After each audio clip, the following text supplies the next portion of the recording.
and welcome back to Growing My Business. Today we're going to talk about a business model called subscription business model. Now, I love the subscription business model. It's a relatively straightforward model to understand, not necessarily easy to set up and maintain, but very easy to understand what you need to do in order to do that.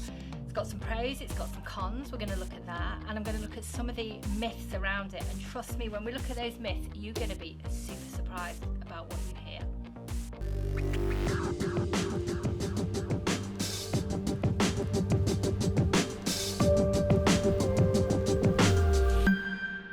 So let's dive in. What is a subscription-based business model? Have you heard of Netflix? Well, just in case you haven't, Netflix is a TV subscription, which when you subscribe you get access to films, box sets and TV shows, and that's been a subscription-based model for a number of years now. There are different membership levels and therefore there are different fees, and it also depends on what country you're in, but it's one of the biggest subscription models that you could possibly get today. So just to put some numbers attached to that, let's say it works out on average about $10 a month. I mean, I think I pay £13 in the UK, and in my Airbnb I pay £6 or £7, something like that, and then it's just different around the world, but we'll call it $10 for ease of example. There are 214 million subscribers around the world. That's how much Netflix take in income each month. Multiply that up, and that's how much they take every year. People paying a subscription to access their content. Now, obviously, they have to get their content, and it will be a much more complex model, and they now make their own shows. So, you know, and some of the biggest budget films that have been made in the world have been made by Netflix, but obviously they can afford it because they've got 214 million people paying towards it. But it is just a great example of thinking of a subscription-based model. Now, you know, there's lots of subscription-based models, and they're not all just about content. So, how many of us have had a gym membership and not quite get that up? Or, you know, do you pay for a gin box, or do you pay monthly to receive clothes for your baby? You know, there's so many different things now. You know, I've bought business subscription models, which have been absolutely amazing to help me with some of my businesses, to really they've been educational ones, so really help me grow some of those businesses. Let's talk about the types of subscription-based business models there are before we kind of move on to pros and cons and the myths. I had my first one back in 2009. Now, when I set up my accountancy practice, one of the things I was trying to get away from is the perception that when you go to an accountant, the minute you walk through the door and say good morning, they click their bell and start building up the amount of time you've been there, and then charge you a ridiculous amount of money for it, and then tell you that it took them 10 hours to do the accounts, and that'll cost you $1,500. Thank you very much. I wanted to get away from that, so I decided to almost treat it like a subscription-based model. So it was a monthly fee that people paid me, and for that they got access to me, they got advice on a reasonable basis. I did their quarterly VAT returns, I did their year-end accounts. It was great for me because I didn't have to wait till 12 months down the line when they, pay me a fee at the end of the year, and then it'd take them time to pay it anyway, because it'd be, it was like, gosh, I can't afford it.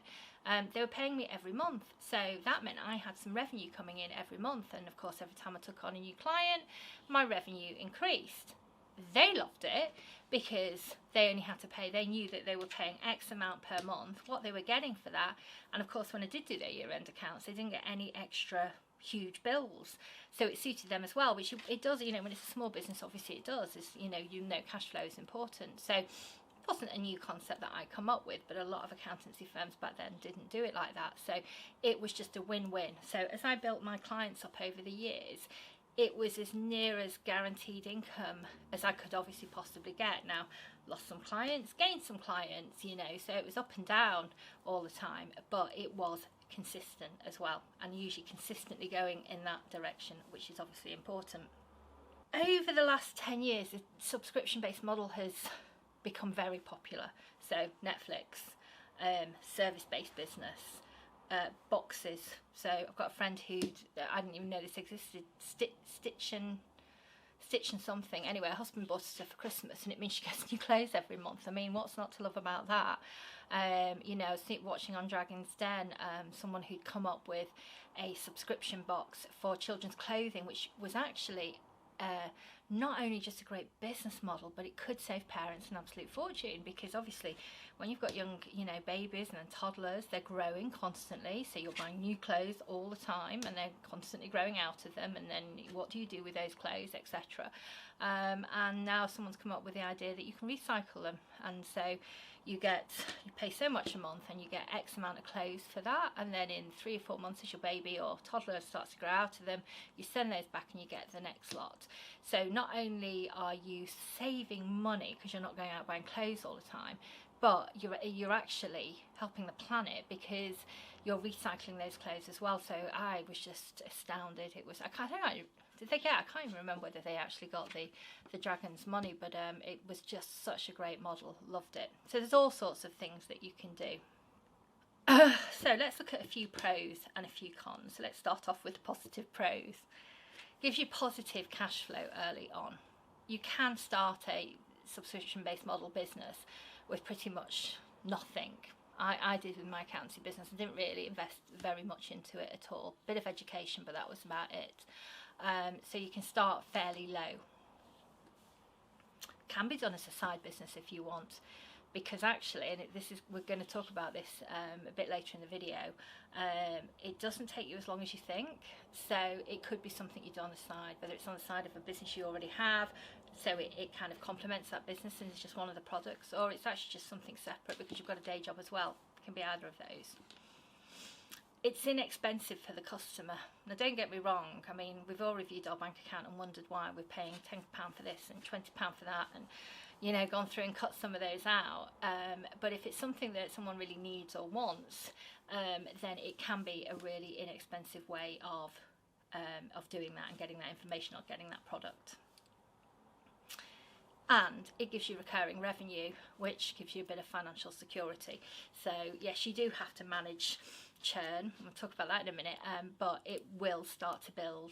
Hopefully, even though you'll lose some, win some, lose some, it'll be going in that direction. Some of the cons. So we mentioned it, didn't we? Managing churn or attrition. So people will leave. Now, they will leave not because they just suddenly decide they don't like you, but they may have got so much from that and think, wow, I don't need that help anymore. I've left one because it's kind of, I've outgrown it. It was brilliant while it's lasted. I recommend it to anybody, but I've outgrown it now. So I didn't want to carry on paying. So I sent a very nice email to the founder of the business explaining why I was doing it. And, you know, I'll stay in touch with her. But that is one of the reasons. People may just not be able to afford it anymore. You know, we're living in quite tough times at the moment, so people may be looking at their expenses, may cut back, or they may just end up not liking it anymore for whatever reason. But you will get that attrition. I'm warning you now, because I don't want you to take it personally when people start to leave, because otherwise you'll be in a constant state of, oh my goodness, what am I doing wrong? And you probably aren't doing anything wrong. But you can, you know, again, get feedback, run surveys, find out why they're leaving, and start to understand so you can reduce that attrition rate. But you will always get it without a shadow of a doubt. People do get tired. How many times have you joined the gym and left? I mean, you know, I can't even begin to tell you how many times I've done that. It's just bonkers. So, you know, it's the same with all memberships. You know, they don't have time anymore to do these things, so they will leave. It does require ongoing marketing. So you're not just going to get 1,000 people joining your subscription-based business, and, you know, in week one, and then that's it. You know, you're going to have to gradually build it, and obviously you're going to have to find those people. So you, as well as running that business, you're going to have to be doing the marketing. And that brings us on to the fourth con. Some work has to be done. You know, so if you're saying, if you buy into my subscription-based business, you get this and this every single month, you have to deliver this and this every single month. So yes, it does take some work. Before we move on to the myths, I just want to say, if you're enjoying this, please do give it a thumbs up, or, you know, carry on wait to the end. If you still like it at the end, give it a thumbs up. Or if you're new to the channel, then make sure you subscribe and ding that notification bell to make sure that you're notified when we release other content like this. Anyway, moving on to the final thing we're going to talk about, and this is some of the myths of a subscription-based business, and why quite a lot of people don't do it, because they get overwhelmed. So there's two main reasons.